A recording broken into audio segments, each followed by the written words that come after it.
सतीला भ्रम झाला। त्याचं कारण आहे, कथा काय आहे? संशय विहग उडाव निहारई, संशय रूपी पक्षाचा निराश करणारी कथा आहे। संशय झाला तर मनुष्य खूप बंधनामध्ये पडतो। संशयावनी थोर अनेक पाप नाही घोर, विनाशाची वागुर हा प्राणी असे। आणि सतीचा संशय सतीच्या हाताने मिटला। गेल्या वर्षी कथा झाली, जास्त सविस्तर कथा सांगत नाही, गेल्या वर्षी कथा झाली। आणि नंतर गंमत अशी झाली, माझी माता सती भगवान देवाची परीक्षा घेण्याकरता गेली। तिथं परीक्षेमध्ये नापास झाली सती, आणि सतीनं सीतेचं रूप घेतलं होतं। महादेवाने सतीचा त्याग केला।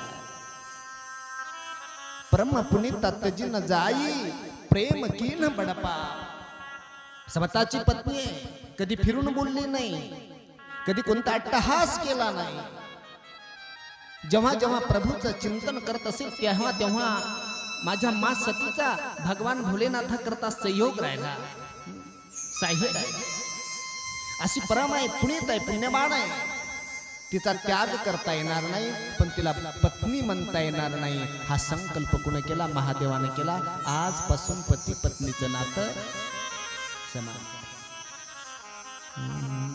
चलत गगन भय गिरा सुहाई, जय महेश भली भगति दुरठाई। मंगल भवन मंगल हारी, प्रभु सुत चरण अजिर बिहारी। राम सिया राम जय जय राम, राम सिया राम जय जय राम।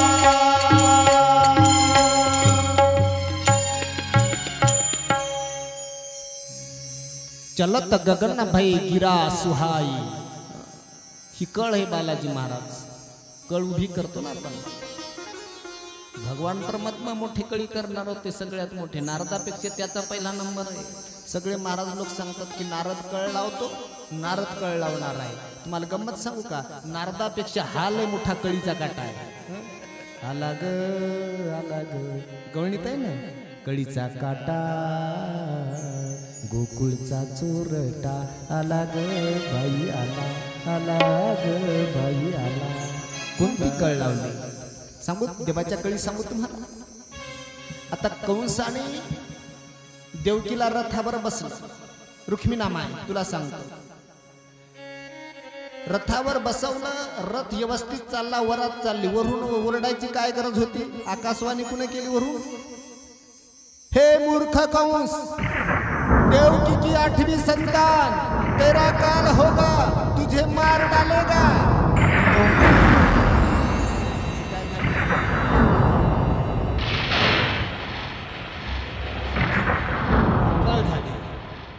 कळ झाली का नाही? रम्मा व्यवस्थित चालू होतं का नाही?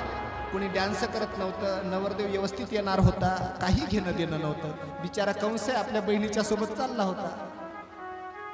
तिचं 8वं संतान तुझा वैरी आहे, ही कळ कुणी केली? देवाने केली, परमात्म्याने केली। तशी आता महादेवजीने शिवजीने संकल्प केला की आमच्या पती पत्नीचा आजपासून फारकत। हे तिला माहित होतं का? पत्नीला नाही, ती गोष्ट तर मनामध्ये आहे। परंतु चलत गगन भय गिरा सुहाई, आकाशवाणी झाली। कैलासपती भगवान भोलेनाथ की जय, कैलासपती भगवान भोलेनाथ की जय। फुलं पडतात आकाशातून। मा सती विचार करत आहे। मा सती विचार केला, मालक कुठे विलक्षणला उभे राहिले नाही, जिल्हा परिषदला नाही, ग्रामपंचायतला नाही, डीजे वाजतून गुलाल फेकल्या जातो, कोणत्या विलक्षण मध्ये निवडून आला। सती प्रभूच्या जवळ आली। सतीने विचारलं, मालक काय संकल्प केला?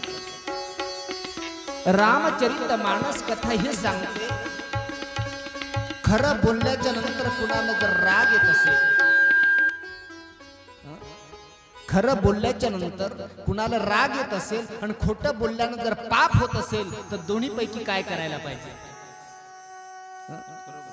नाही, ऐका, खरं बोलल्यानं जर राग येत असेल तर खरं त्याला सांगायचं नाही आणि खोटं बोलायचं नाही, म्हणजे विषय टाळायचा आणि मध्ये दुसरा विषय घालायचा. ब्रणत इतिहासा मा सती म्हणते मालक. काय झालं? महादेव दुसऱ्याच गोष्टी सांगू लागला. काय झालं? गंमत गोष्ट दुसरी. ब्रणत इतिहासा आणि अनेक इतिहासाचं वर्णन करत करत कैलास पर्वतावर येतात. वटतरू करी बैसी कमलासन, पद्मासन लावलं माझ्या भोलेनाथाने आणि बसले ध्यानस्थ. एक दिवस नाही, हजारो करोडो वर्षाची समाधी लागली. मा सतीला प्रभूचा वियोग सहन होत नव्हता. काही दिवसांना समाधी प्रभूची उत्थान झाली. त्यावेळेस असा एक प्रसंग झाला. तो प्रसंग असा आहे की सतीचा वडिलांनी एक यज्ञाचे आयोजन केलेले आहे आणि आकाशामधून विमान जात आहे. सती बिलोके व्योम विमाना, सती बिलोके व्योम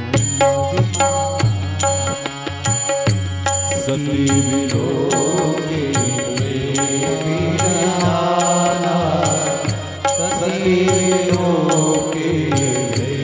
विमाना,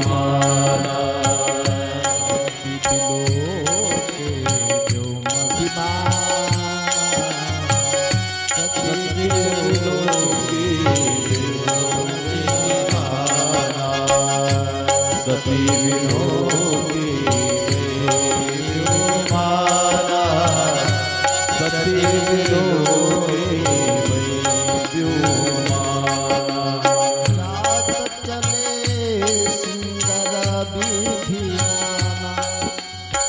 माता सतीने काय केलंय?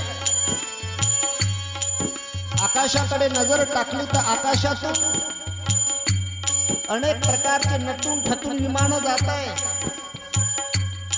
आणि विमानात बसलेले माणसं गपचूप जात नाही. ज्या बायाला अभंग येतात त्या बाया अभंग म्हणू लागल्या, ज्याला गीत येतात ते गीत म्हणू लागताय. त्यावेळेस माता सती निरीक्षण करते. सूर सुंदरी करही कलगाना, सूनत श्रवण छुटही मुनी ध्याना. त्या बाया आपल्या बायासारख्या गाणे म्हणत नव्हत्या. आपल्या बाया काही गाणे जर माईकावर म्हणायला लागल्या तर सांगा लागते माईकचा आवाज बंद कर. असे काही गायक आहे माधव महाराज, आमच्याकडे असे काही गायक आहे, लोकांनी भोंगे त्याचे रानाकडे कलवले. एवढा गोडा आवाज. गाणं असं आहे, सुनत श्रवण छुटही मुनी ध्याना. त्या विमानात बसून गाणे गातात तर महाराज लोक ध्यानाला बसलेले लगेच ते त्याचं ध्यान भंग व्हायला आणि त्या बायाच्या आवाजाकडे लक्ष चाललं. कुणाचं? त्या संत महात्म्यांचं. एवढं सुंदर गायन. याचं कारण असं आहे, दक्षाने सगळ्याला आमंत्रित केलं पण माझ्या सतीला मूळ पत्रिका दिलेली नाही. लक्षात ठेवा. आणि मुद्दाम म्हणून सांगितलं जा, तिलाही कळालं पाहिजे की तुझ्या बापाच्या इथं प्रोग्राम आहे आणि तुला आमंत्रण नाही म्हणून. त्यावेळेस शिवजीकडे विनंती आहे माता सतीची. शिवजी विचार सांगतायत, सती मी असा कोणता अपराध केला की तुझ्या वडिलांनी मला पत्रिका नाही दिली एवढ्या मोठ्या कार्यक्रमाची? माझा दोष नसताना सुद्धा दंड मला मिळतो सती. भगवान भोलेनाथ म्हणतात ही तर एक प्रारब्धाची स्थिती आहे. एक जरासी बात पर बरसों के यार आग आने गए, लोग चलो लो चलो अच्छा हुआ, कुछ लोग पहचाने गए. काही लोक ओळखू. झूठे रिश्ते, अरे झूठे रिश्ते झूठे नाते कौन किसका हुआ है, कब बाजी उल्टी पड़ जाए जीवन एक जुआ है. एक डाव आहे, कधी कधी पानं पलटतील काही सांगता येत नाही. परछाई भी होती है पराई. माणसाच्या जीवनात परिस्थिती बदलल्याच्या नंतर अरे माणसाची सावली सुद्धा माणसाचा शत्रू होऊ शकते. ध्यानात ठेवा, जर परिस्थिती जर ठीक असेल तर लांबची जवळ येऊ शकतात, परिस्थिती बदलली की जवळचीही लांब जाऊ शकतात. परछाई भी होती है पराई, सुख की आस तिजो मेरे भाई. म्हणून सुखाची अपेक्षा करणं सुद्धा. आणि त्यावेळेस सती अग्रावस्थेवर निघालेली आहे. जास्त सांगत नाही लांबवून. पीता भवन जब गई भवानी, दक्ष त्रास काहू न सनमानी. सादर भले ही मिली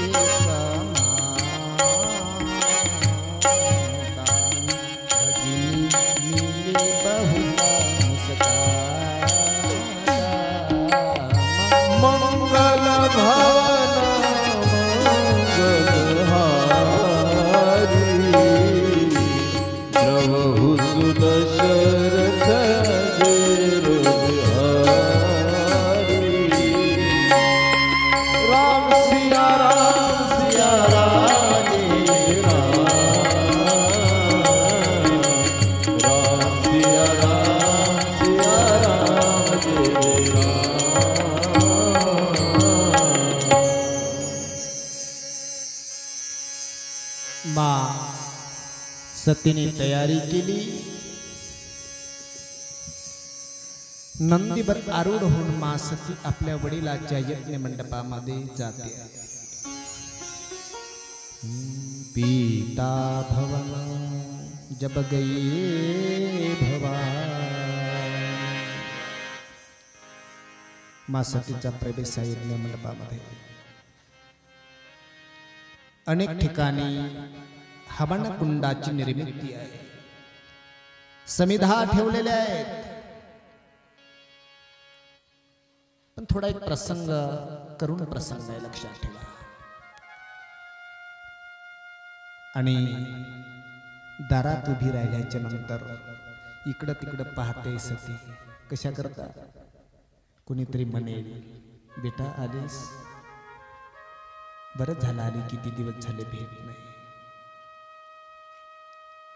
दारात उभी आहे, पण माझ्या मा सतीला कोणीच बोलत नाही, कोणीच बोलत नाही तिला. तिला वाटलं चला असो, यांच्या कामामध्ये व्यस्त असते. घरात घडलेला सर्व प्रकार माझ्या माता सतीच्या आईला माहित होता. कुणाला? मैना नावाच्या आईला. सादर भले मिली एक माता. गेल्या गेल्या जवळ घेतलं, डोळ्यात अश्रू आले. कुणाच्या? आईच्या. सती विचार करते आहे, एवढा आनंदाचा टाइम आहे, माझ्या आईच्या नेत्रात पाणी आहे. मा,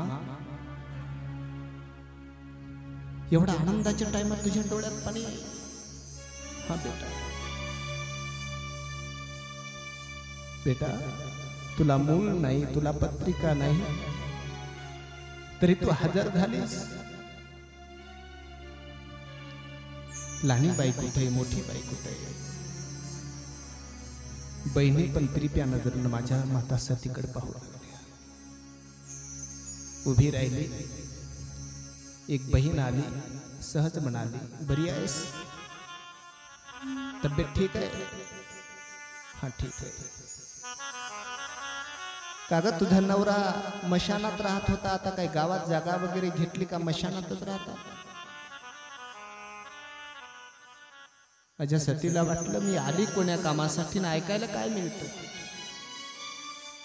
दुसरी म्हणाली, कागद अंगाला राख लावत होता, आता चांगला राहतो का तसाच राखुंडा लावतो मेलेल्या माणसाचा.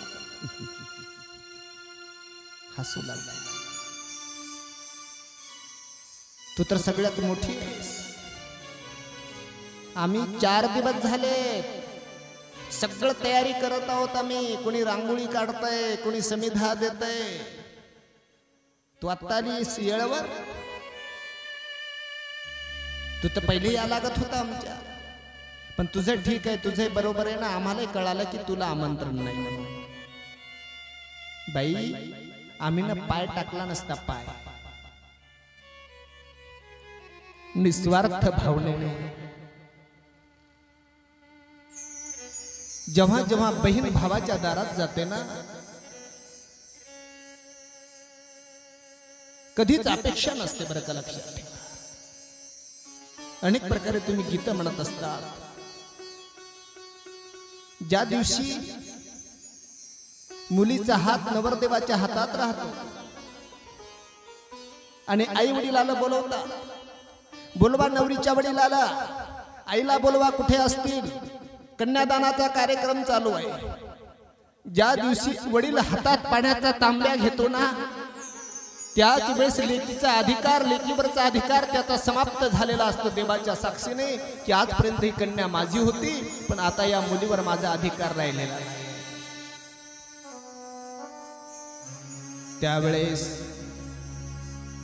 वडिलाकडे काही असू द्या, प्रॉपर्टी असू द्या, संपत्ती असू द्या, कोणताच अधिकार तिला वाटतं आता इथं बस माझा अधिकार कसलाच नाही. दारात उभी राहिली तर भाषाने म्हणावं, आली वाटतं अक्का पप्पाला बुडवायला, साडी घ्यायला. तोंडावून हात फिरवला, लेकराचे मुके घेतले, बेटा साडीसाठी आली नाही. बरेच दिवस झाले रे आई बाबाची भेट नाही.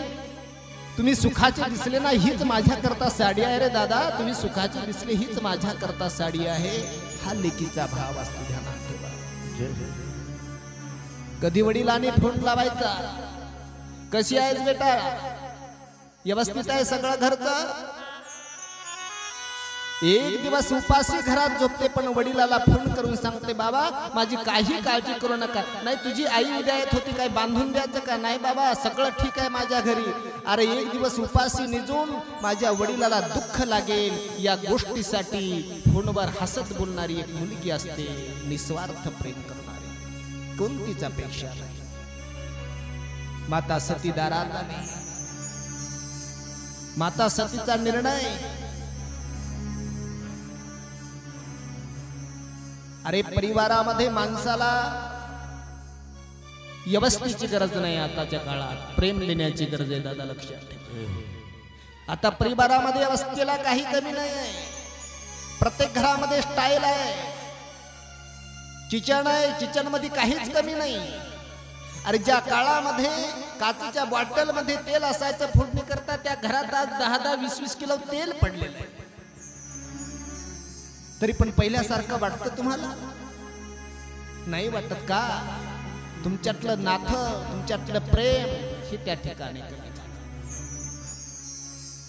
त्यावेळेस कुणीतरी निरोप दिला, महाराज आपली कन्या माता सती तुमच्या भेटीची अपेक्षा करते. राजा दक्षाने प्रतिउत्तर दिलं, सांगा तिला तुझं तोंड पण माझ्या समोर आणू नको म्हणाव. तिला बोलण्याचे काय, पण तिचं मुख पाहण्याची सुद्धा माझी इच्छा नाही आहे. त्यावेळेस सतीला वाईट वाटलं.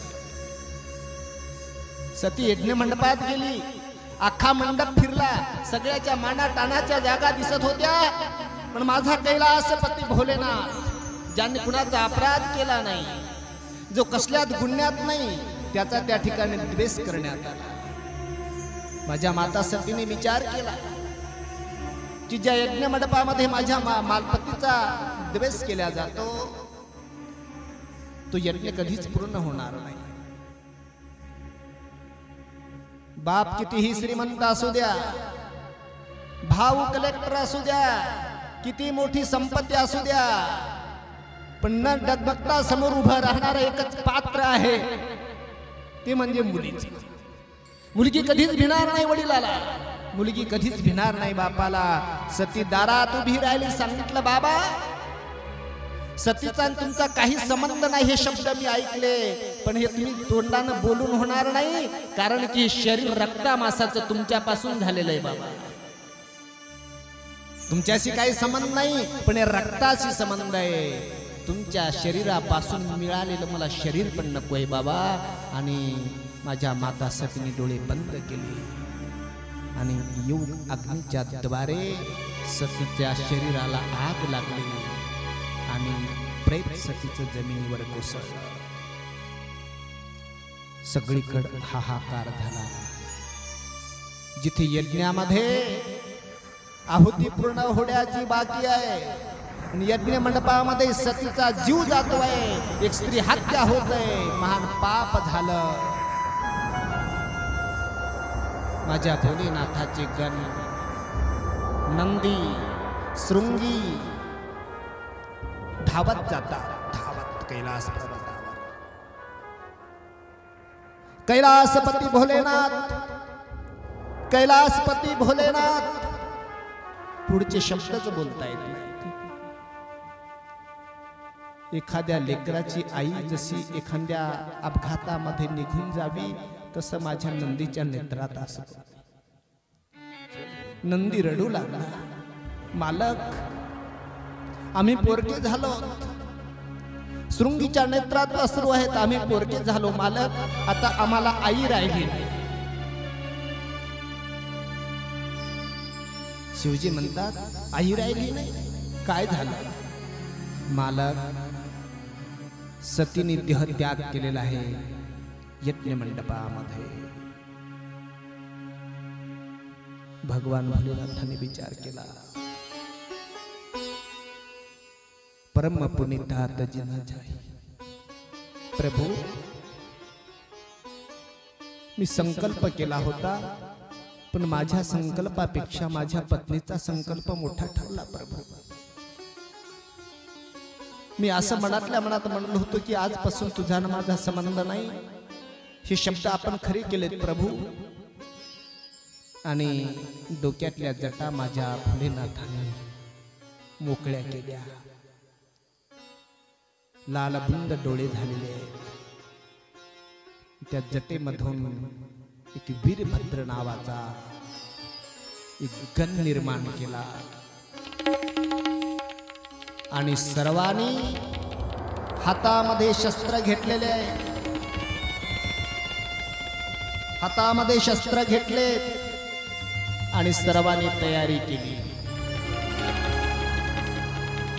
यज्ञाचा विध्वंस करण्यासाठी सर्व मंडळी निघालेली आहे. भगवान भोलेनाथाच्या नावाचा गजर केला. कैलासपती भोलेनाथ की जय. पदे हर हर महादेव, हर हर महादेव. गजर झाल्याच्या नंतर हे सर्व सेना दक्षाच्या यज्ञ मंडपाकडे जात आहे. गावामध्ये जोरात सुसाट्याचा वारा सुटलेला आहे. यज्ञ मंडपामध्ये जे समिधा असतील, जे हवनकुंड असतील, हवनकुंडामध्ये प्रज्वलित होणारे आग विस्तव आकाशात उडू लागला. ब्राह्मणाला मंत्र म्हणण्यासाठी ताकद राहिली नाही आणि सर्व यज्ञ मंडपाचा विध्वंस केलेला आहे. शिव महापुराणामध्ये खूप गोड प्रसंग आहे. दक्ष ब्रह्माजीचे पुत्र आहेत. भगवान भोलेनाथाला शांत करण्यासाठी कमलावर शेन करणारे माझे विष्णू भगवान दोन्ही हात जोडतात. हे प्रभू, हे औडंबरदानी, हे कैलास, क्षमा करा. वैदिक धर्म आहे आणि यज्ञाची आहुती बाकी आहे. यज्ञ पूर्ण होणे गरजेचे आहे. दक्षाची पत्नी प्रसूती जवळ आली आणि त्या प्रसंगामध्ये माझे भगवान भोलेनाथ पुन्हा दया दाखवतात. दानी कहू शंकर सम नाही, दाढी कहू शंकर सम नाही. हात जोडल्या जोडल्या दया निर्माण झाली. यज्ञ अपूर्ण नाही ठेवत, कशाच तरी डोकं आणा, याला जिवंत करू. मग बोकते आपण म्हणतो बोकड, कोणी बकरा म्हणतं, कोणी बोकड म्हणतं. त्याचं शिर आणलं आणि ते दक्षाच्या शिराला जॉईंट केलं, जिवंत केलं भगवान भोलेनाथाने.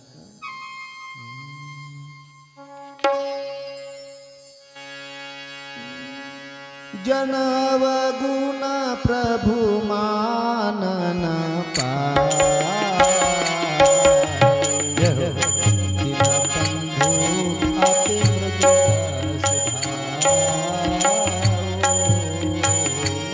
मंगल भवन मंगल हारी,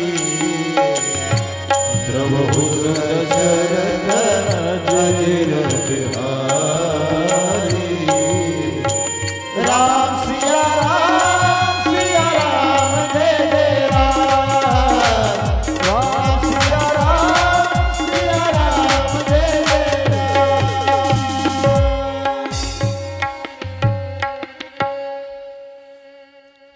यज्ञाची आहुती पूर्ण आणि पुन्हा माझे भगवान भोलेनाथ तपस्येमध्ये लीन. त्या प्रसंगामध्ये वृत्तासुर नावाचा दैत्य कठोर साधना करून ब्रह्माजीकडून वर प्राप्त करून घेतात की मला मरण नको आहे.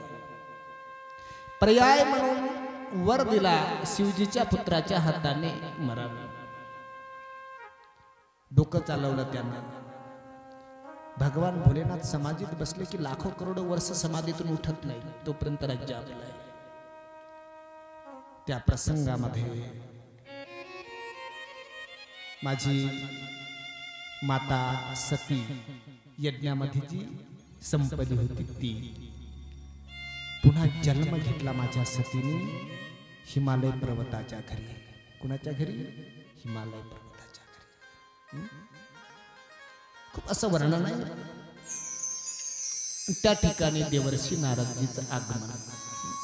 मग कोणी महाराज आला की माणसाला वाटतं काहीतरी आपलं सांगितलं पाहिजे, है की नाही? असो का नसो महाराज आमच्या नशिबात काय आहे कसं आहे. एका घरी गेलो, एक बाई म्हणे महाराज तुम्हाला काय कळतं का? मी म्हणलं जन्मकुंडली असली सांगतो बरोबर. म्हातारी म्हणे आता आणून देतो जन्मकुंडली. पळतच गेली घरात आणि आणलं तिनं पुस्तक जन्मकुंडलीच. मी सांगितलं शंकर महाराज, म्हणलं माय तुला 4 पोरं आहेत म्हणे. महाराज बरोबर, एवढे नातू आहे. ती म्हातारी डोक्याला छाट लावू लागली. म्हणे महाराज लय महाराजांना सांगितलं पण तुमच्यासारखं कोणाचं महाराजांना सांगितलं नाही बाई. करिअर सांगितलं, आता लग्न झालेलं पोराचं. महाराजाला का माहित आहे का? म्हणे महाराज तुम्हाला कसं काय कळते एवढं पाहिल्या. मी म्हटलं तू जन्मपत्रिकेच्या ऐवजी राशन कार्ड माझ्याकडे घेऊन आली, कळणार नाही तर काय होईल? राशन कार्डावर सगळ्याचीच नावं दिसायली. म्हातारीला काही शिक्षण नाही काय नाही, बिचारी आली घरातून ती घेऊन. तिला वाटलं याला जन्मपत्रिका म्हणतात. तुम्हाला विचारावं असं वाटतं कोणी हात दाखवला. महाराज पहा बरं पुरीच्या नशिबात कसं काय आहे काय. आणि कसं असलं तर महाराज लोकांना का मार खायचा काय काही सांगू. आता लोक पांगरखेड्यात एकही महाराज असा आला नाही की त्यानं तुमचं वाईट सांगितलं नाही. माय खूप मोकळ्या मनाची. हा मायचा हात धर्मात आहे. जवळच्याने दगा द्याला माय. आता कुणाला जवळचे मग काय वाढुण्यातले थोडे येणार आहे दगा द्यायला पांगरखेड्यात. महाराज लोकांचा अभ्यास ठरलेला असतो. महाराज मुलीचा हात बघा ना महाराज. नारद समाचार सब पायो कौतुक ही गिरी गेह सिदाय गेह नाम घर आमंत्रण. निज सौभाग्य बहुत गिरी बरणा, निज नाम स्वतःचं सौभाग्य. काही काही माणसाला स्वतःचं वर्णन करण्याची सवय असते. जुन्या काळात दृष्टांत सांगायची, माणसाला काही जर घेतलं ना महाराज दाखवण्याशिवाय आनंदच नसतो. आता इमानदारीने सांगा, तुम्ही जर चांगली भारीची साडी असली ती घरातच बांधून ठेवली तर काय मजा येते? साडी ती नेसली पाहिजे, 4 बायाने विचारलं पाहिजे कोण्या दुकानातून घेतली, कुठून आणली, केवढ्याची आणली, तर पैशाचं चीज. कोणतीनं जर विचारलं नाही तर काय मजा येते साडी घेण्यात? अरे एखादी कार घेतली आपण, चांगली इंडिका गाडी खरेदी केली, तर त्या कारीत बसण्याचा आनंद केव्हा असतो बालाजी महाराज? एखादं मोटरसायकलवर असेल, एखादं सायकलवर असेल, त्याच्या दारा पडून याची काच खाली करायचा आणि काच खाली करून डोकसं काढून राम राम करायचा, राम राम. त्या कारीचा आनंद मिळते माणसाला. आता कार घेतली म्हणून वाटते. निज सौभाग्य बहुत गिरी बरना, सुता बोली मेरी मुली चरणा. बेटा महाराज जी को प्रणाम करो बेटा, नमस्कार कर मुली महाराजांना. कशी वाटली महाराज लेकरू तुम्हाला? यांना खूप चांगलं वाटलं. जुन्या काळ दृष्टांत सांगायचे. शर्ट काढून ठेवलं, वाळूचा ढीग, आणि ते पोरग त्या पाहुण्याच्या शर्टात वाळू टाकू लागले खिश्यात. निरून माणूस उन्हाळ्यात शर्ट काढून ठेवत नाही का? दोन्ही खिसे गच कशानं?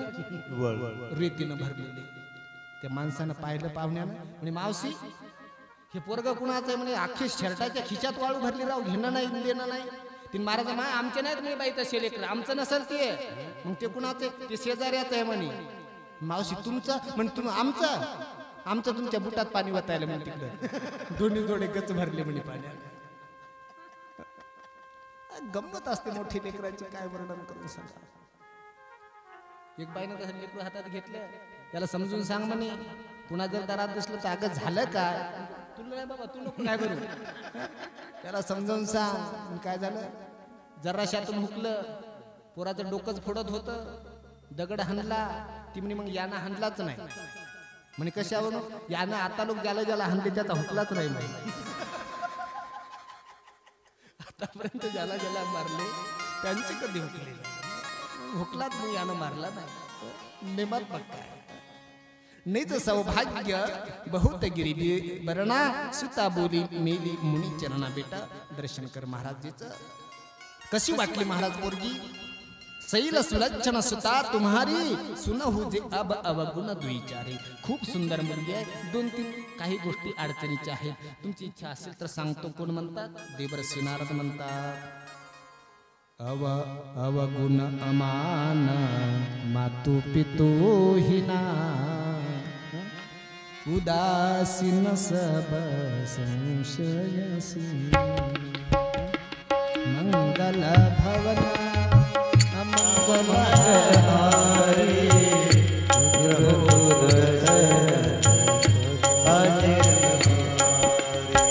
राम सिया राम, सिया राम जय जय राम.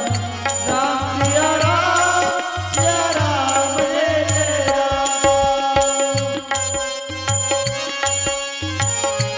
जय हो.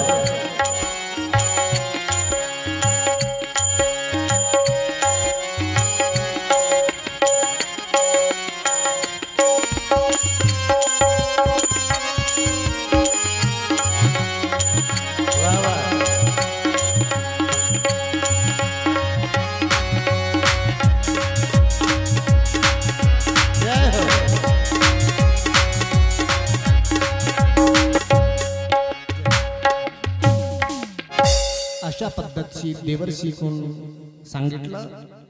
अवगुण अमान मात पितुहिना, उदासीन सब संशयसीना. एक अवगुण आहे, तिला पती जो भेटणार आहे तो अमान म्हणजे मान रहित, त्याला आईवडील नाहीत. उदासीन सब संशयसीना, जोगी जटिल अकाम मन नग्न अमंगल बेस. असं स्वामी येही कह मिलही हस्तरेख, अशी हस्तरेषा आहे. अशा पद्धतीचं भविष्य सांगितलं आणि त्याच्यावर पर्याय सांगितला. तो पर्याय आपण 5-10 मिनिटाच्या विश्रांतीनंतर सांगणार आहोत. या ठिकाणी आता थोडे थांबू. गोपाल कृष्ण भगवान की जय. रामचंद्र भगवान हरे हर हर महादेव. आता चहा होईल.